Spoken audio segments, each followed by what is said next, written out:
presents Starbound Studios starring Maggie Martinez and the Hot Seat Interview. Y ahora con ustedes, Maggie Martinez en Caliente. And now, So here she is, Honorable Judge Regina Matthews is a native of Chicago, Illinois, where she graduated with honors. Let me tell you, magna cum laude. Don't think. Let me tell you, a woman empowered through the Chicago public school system. She relocated to Georgia in 2001 after completing her college studies, right? Mm-hmm. With high honors at the University of South Carolina in Columbia. Judge Matthews earned her Juris Doctor degree from Emory Law School in 2004, having received several scholarships. You know what I'm talking about. So the sky is the limit. It's just up to you if you really want to make it in life, okay? During her tenure, to include the Emory Public Law Initiative Grant and Georgia Association of Black Women Attorneys Scholarship.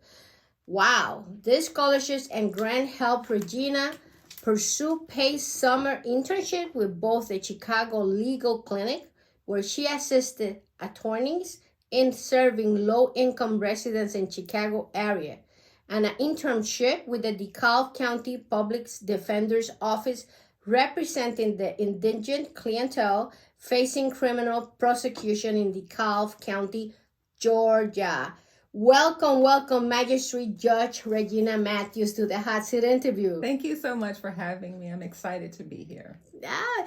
You know how it is, woman in power. Well, our first question, so the people out there know that she's running for office. The position that you're running is? I'm running for Superior Court in Gwinnett County. Oh, excellent. Wow, I love Gwinnett. I should move over there. We'd love to have you, Maggie. Come on to Gwinnett. Well, what is your understanding of the role of a judge in the legal system? And I think a lot of people don't understand how all these courts function. Can you just give us a little synopsis about that? Yes, and I'll try to be as brief as possible, but I'll answer the first question. The role of the judge in a courtroom is really, I guess, generally speaking, to help individuals or organizations, entities, resolve legal disputes. And that's at the core what we do. But we do that with an eye of understanding the law and that we have to follow precedent of the courts, our higher courts, our appellate courts. We do so with an understanding that we have to follow the law that our legislators have passed, with an understanding that we have to abide by the Constitution of the state of Georgia and the Constitution of the United States. So generally speaking, that's what we do. We help people resolve legal disputes with those things in mind. But beyond that, I will say that a lot of what we do is really about touching people and reaching people in ways that may impact their lives in very significant ways. I had the opportunity just yesterday to hear from former Chief Justice of the Supreme Court of Georgia, Justice Robert Benham, and he talked about how judges and lawyers are oftentimes healers.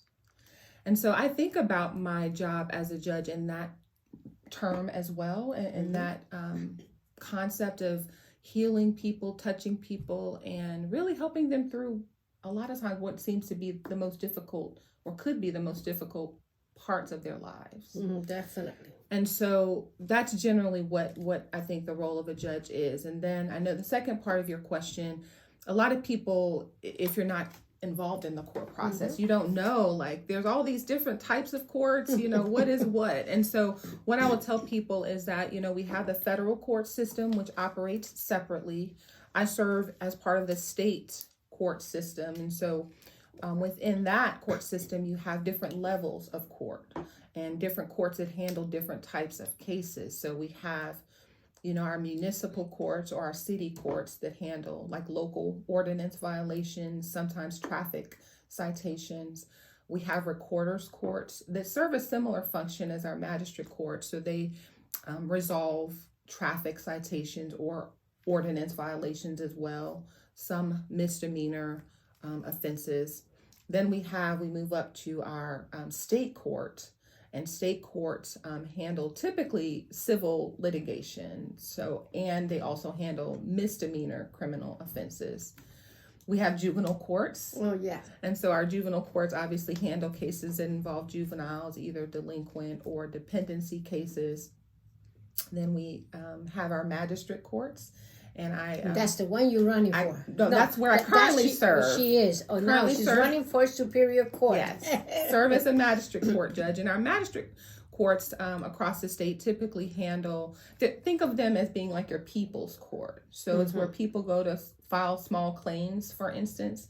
And that's the courts you typically see like on TV. Those are like small claims type cases where I have a dispute with my neighbor, let's say, because their dog bit me, right?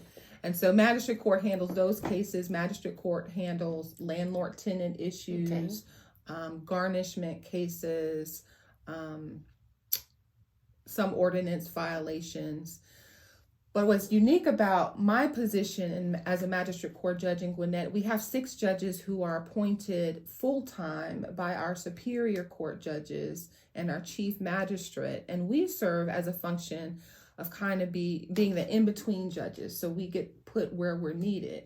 Most of the time in my position, I serve by designation in superior court. So I don't typically hear the magistrate court cases. I sit in superior court, so I hear the cases that are typically heard in front of those judges. And now you're running for Superior Court? Now I'm running for Superior Court. And it's the whole county? It's a county-wide position, and Superior Court is the court that exclusively handles family law cases in Georgia, that would exclusively handle felony criminal prosecutions. Interesting. So superior courts are our only courts that handle those 2 particular types of cases. Now, of course, they handle other things. So any kind of civil dispute could be brought in superior court. Superior court also exclusively handles cases involving land disputes, eminent domain cases, for example, or dispute over any sort of parcel of land.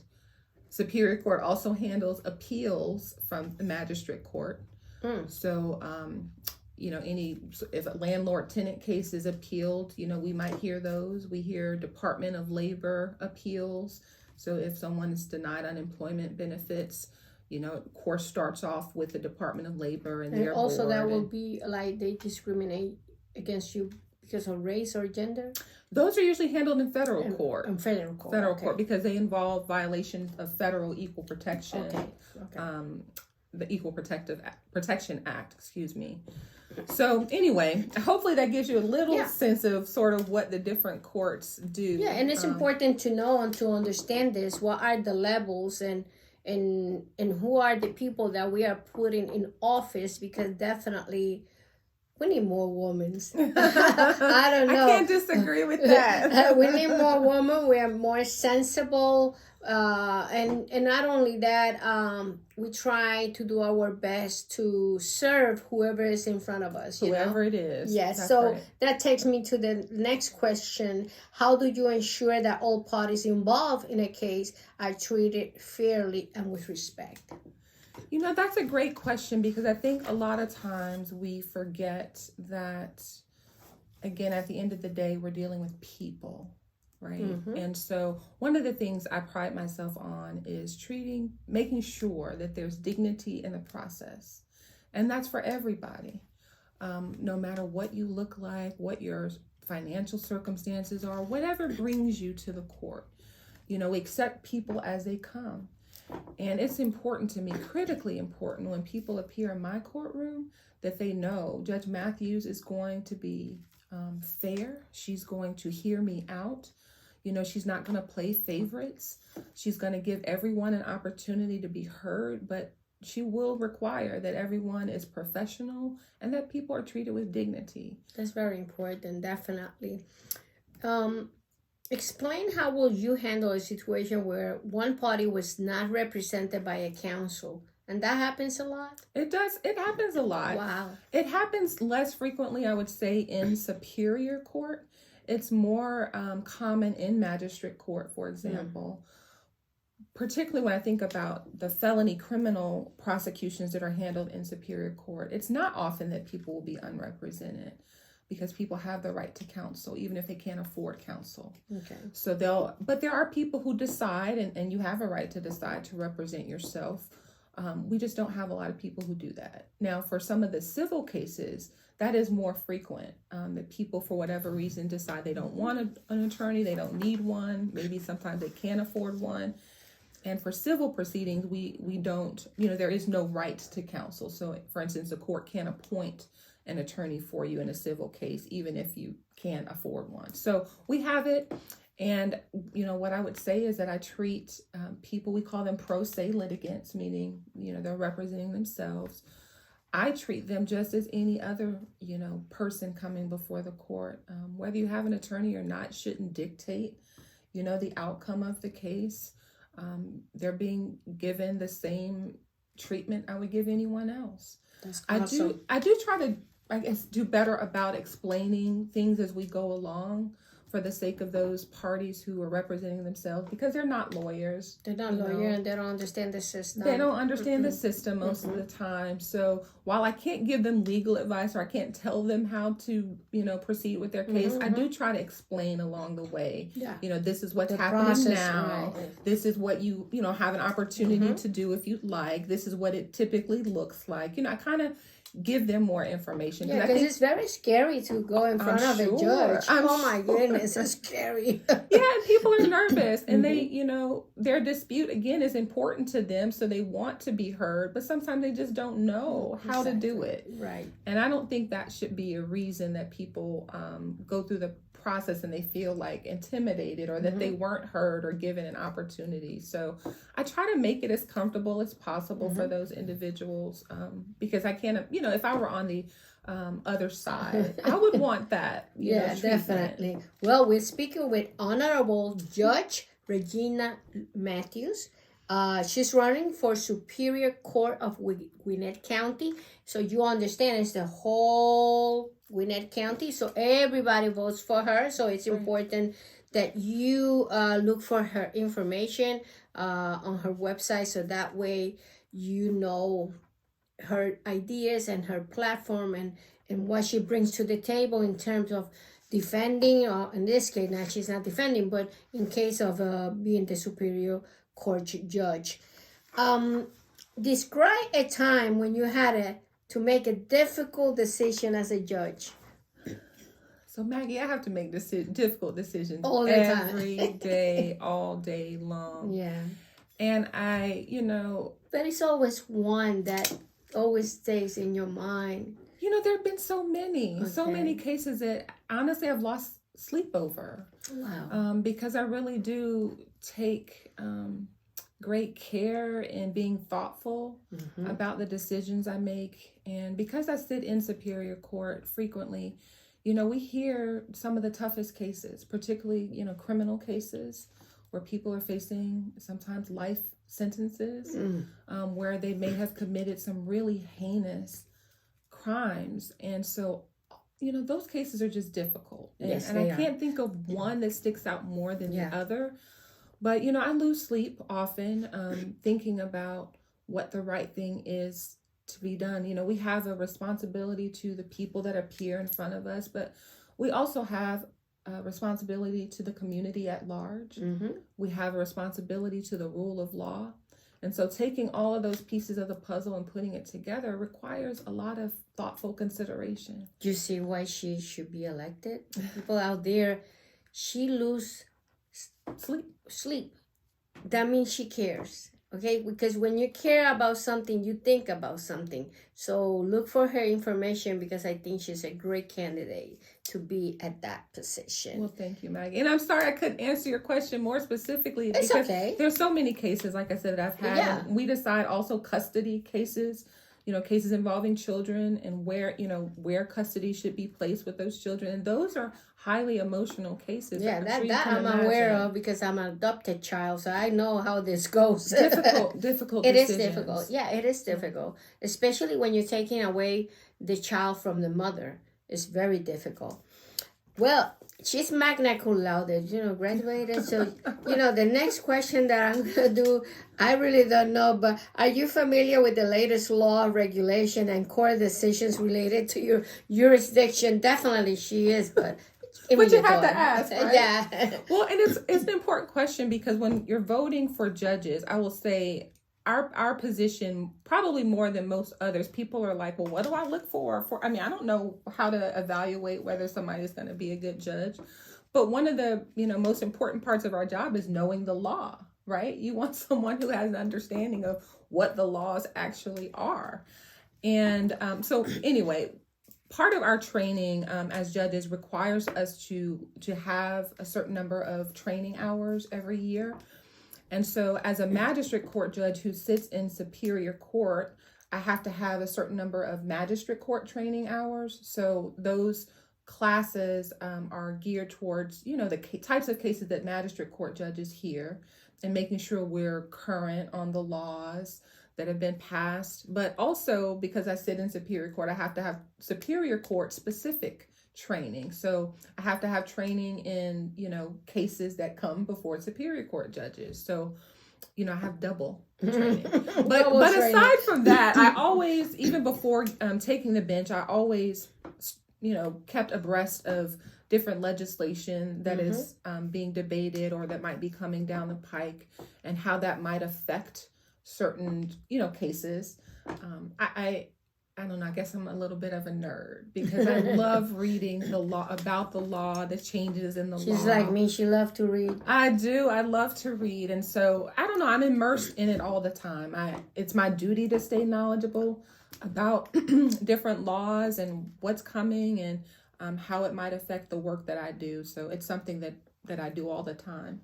Well, precedence in the legal term is something that sometimes people don't understand, especially now with reproductive rights and the new law. Just so you know, judges don't make law. They just interpret the law and apply the law based on the situation. Correct. So how do you stay informed about changes in the law and judicial precedents?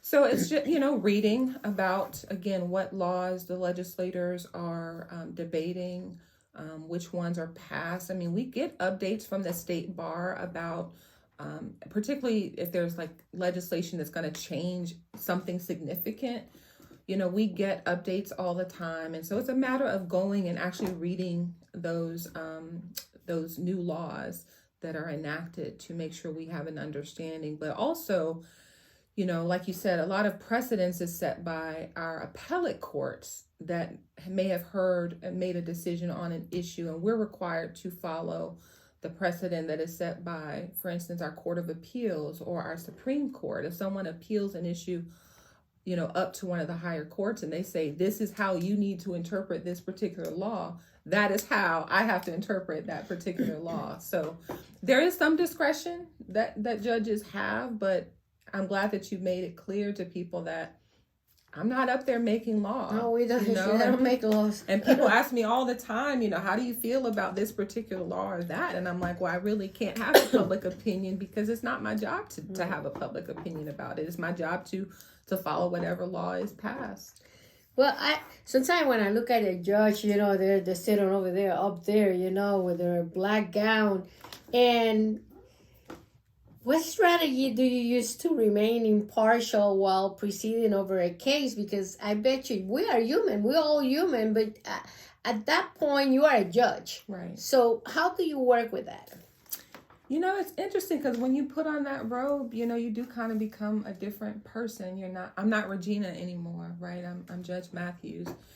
And you're right that we all come into, I think we operate in our everyday lives, right? With our own experiences, our upbringing, our own values, our own way of looking at things through our own lens. And that doesn't go away, when you become a judge. But what we as judges have to be careful about is making sure, our experiences or our views or our values don't get in the way, right, of our decisions. And so it's a constant for me before I take the bench. I try to clear my mind, and I remind myself that it's not about me. It's not about you, Regina. It's about the people who are out there waiting for you to administer justice and to apply the law to the facts that you hear in court.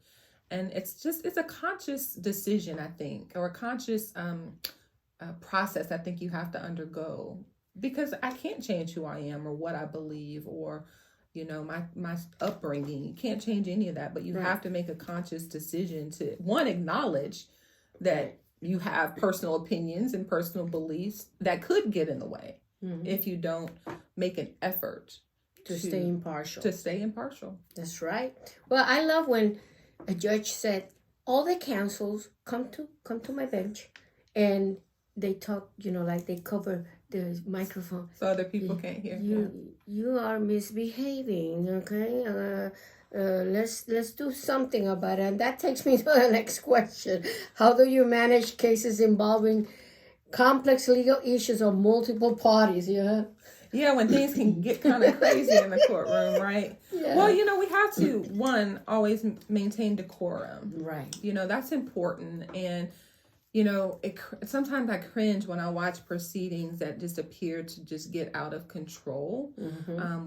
Sometimes I think about our job as playing referee, because we do have to make sure that people are, being professional, that they aren't getting argumentative, because it gets heated sometimes. I mean, it's an adversarial process by nature.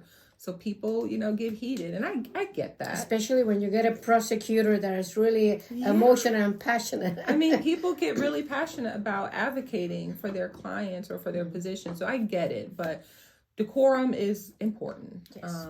But what part of you were saying about?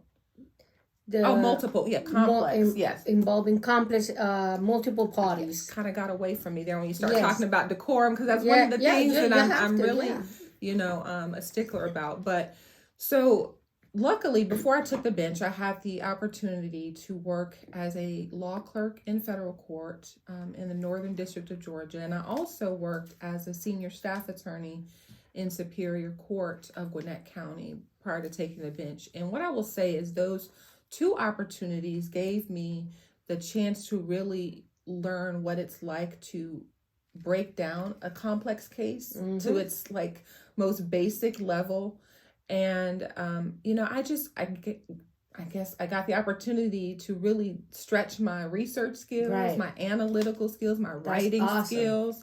And so I think about those complex cases with sometimes multiple parties as like a puzzle. And I literally, have on occasion drawn maps on a piece of paper and mapped out the legal claims and the issues. And I don't know, it could be a pretty daunting process depending on how complex the cases are or how many parties might be involved. But because I had the opportunity to do that as part of my profession before taking the bench, I'm pretty, good about analyzing cases quickly. Yes, like me, I put a lot of sticky notes just to organize myself.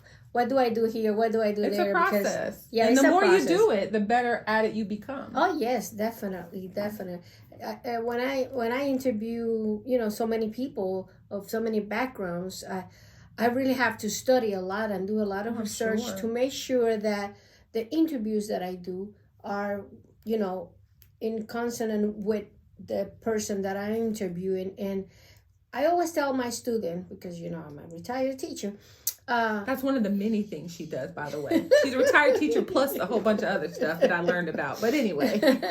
But reading and researching is so important. When you're gonna cook, even when you're gonna do a cake, or when you want to know something about a person like she's running for Superior Court, you need to understand the process. You need to understand the duties and responsibility, because this is how you're going to make a good decision when you go to the poll and vote. It's important. That's so true, because you have to ask the right questions to get the information you need from that person. And, we were talking before the show about how sometimes I get really interesting questions, but they have nothing to do with what I do every day. And it doesn't really help the voters when they don't get the information they need. They need. Right. Describe your experience working with juries and witnesses. By the way, they have called me too many times already. I can do nothing about that, by the way. Don't call me when you get jury notices. Oh my God, they called me so many times. I already served 3 times as a juror. Wow. Yeah. Mm-hmm. You know, I get called, and it seems like I've gotten called frequently in the last 2 years, but I never get picked. I would love to serve on a jury, actually, but I don't know that would happen. But, you know, juries play an important part. It gives you another perspective, though. It does. I'm sure it has to give you another perspective. Mm-hmm. And, you know, I always... How detailing a case is, how intrinsic details, and how this law apply and this one doesn't apply, and it's incredible. You know, and I'm glad you said that, because a lot of people, you know, they get those jury notices or summons and they're like, oh my gosh, this is like not the way I want to spend my day or my week or 2 weeks, however long your trial might be. But, you know, I think we have to remember that it's so integral to what how our system of justice operates, and we need people who are willing to step up and say, you know, this may be inconvenient for me, but this is important. You know, this is what being an American, what being part of this system is about people, everyday people coming in, hearing the facts, applying the laws. And, you know, the way our system works, I mean, I think, I don't know, it would be an honor to serve. Somebody has to do the job. We need to go and serve. If I serve, everybody there has to serve too. But to answer your question, yes. You know, as an attorney, I was a litigator. So, you know, there are attorneys who do a lot of transactional work, but I was in the courtroom a lot. You know, I started my career out of law school at the, as you mentioned earlier, at the DeKalb Public Defender's Office. And that's like immediate training on how to be a lawyer and advocating for people in court. And so I got so much experience every day being in the courtroom, you know, arguing in front of juries. And it's an exciting part of the job, I think, to be able to interact with people in the community who serve on our juries and the witnesses that are called in. It was a regular part of my practice. And as a judge, you know, now I'm on the other side of jury trials. I get to preside over cases, which of course is a different position in our jury trial system. But it's also, you know, important to know how to preside over jury trial cases. And if you haven't done that before, you know, I just think you're at a disadvantage when you're, you know, running as a candidate, for example, for Superior Court. If you don't have jury trial experience, it's going to be difficult. It's going to be difficult, I would think, to you know, start on day one, for example, having to preside over this complex jury trial case, and you don't have a mentor. Somebody, right? Or you've never done it, right? As an attorney or as a judge, I mean, it could be daunting. I would want a candidate, if there was one who had the credentials, who had the experience of trying jury trial cases or presiding over them. That's the kind of candidate I would want, and that's one of the things that sets me apart from the other candidates in my race, for example. Well, in this show, we always have a question that is not in this paper. Awesome. And it's called the hot seat interview. Well, this is the hot seat, so I'm ready. Bring it. You know, juveniles, young people that, you know, get into court for things that are simple. How can you manage that? What ideas do you have for that? And what comes to your mind in terms of when you get elected, what can you put in place for that? Thank you for that question, Maggie. Young people, I don't know, they pull at my heartstrings. You know, I have two sons, and they are my world. And, you know, people say all the time, our children are our future. Well, it's true. And we have to pour into them. We have to invest in creating environments where they can be most productive. Because children are children, and their brains aren't, you know, fully developed until they're 25, I'm told. You know, they make decisions that are not always the best decisions, right? No matter how they're brought up, you know, they may find themselves in situations. And so for those juveniles who are coming into the court, who, you know, have committed, you know, nonviolent offenses, I would say, I think it's our duty to put them in a position where they can get past it, you know, deal with it. You know, you're going to be held accountable in some way. but then to set them up to be able to move on from that. And to succeed in life. And to succeed in life, and to not have this stigma follow them, or this record follow them for, like you said, a minor offense that any of us as juveniles probably could have been dealing with. So I think part of the court's responsibility is, again, setting up that environment where our children can prosper, even the ones who may make a mistake here or there. There's accountability that has to be had, for sure. But what does that look like for a child, who's facing a minor offense? That might look like diversion, right? Making them do community service, making them, participate in a mentorship program, setting them up with, maybe a child who had previously gone through the system, right, who has turned things around, giving them something to look forward to other than a jail cell. Because if we send all of our children who commit petty crimes to jail, what happens? They go in jail, they just become better criminals. And our recidivism rates, increase because we're not addressing the person. We're addressing what they did. Right. But we need to address, particularly for our children. Our children deserve that from us, to give them a chance. So I'm a strong proponent in, second chance or diversion programs, where children don't go to prison and they don't have a record. They just do whatever it is the court thinks is necessary in that particular case to get them back on track, and then to send them out in the world so that they can be productive citizens. That's right. Well, look at that camera and tell the citizens of Gwinnett County why they should vote for you. Well, first of all, I want to say thank you for having me on your show. It's been delightful conversing with you. I'm passionate about the law and about the work that I do, so I can talk about it for a long time. But, being a judge is humbling. It's rewarding. It's difficult. And we as citizens deserve judges who are knowledgeable, who are experienced, but who also have a heart for people, who are able to show compassion, who can be fair but firm, who understand that there's a responsibility to hold people accountable, to respect due process, to respect the rule of law, and again, who have the experience and the demonstrated history to show the citizens that we deserve and earn your vote.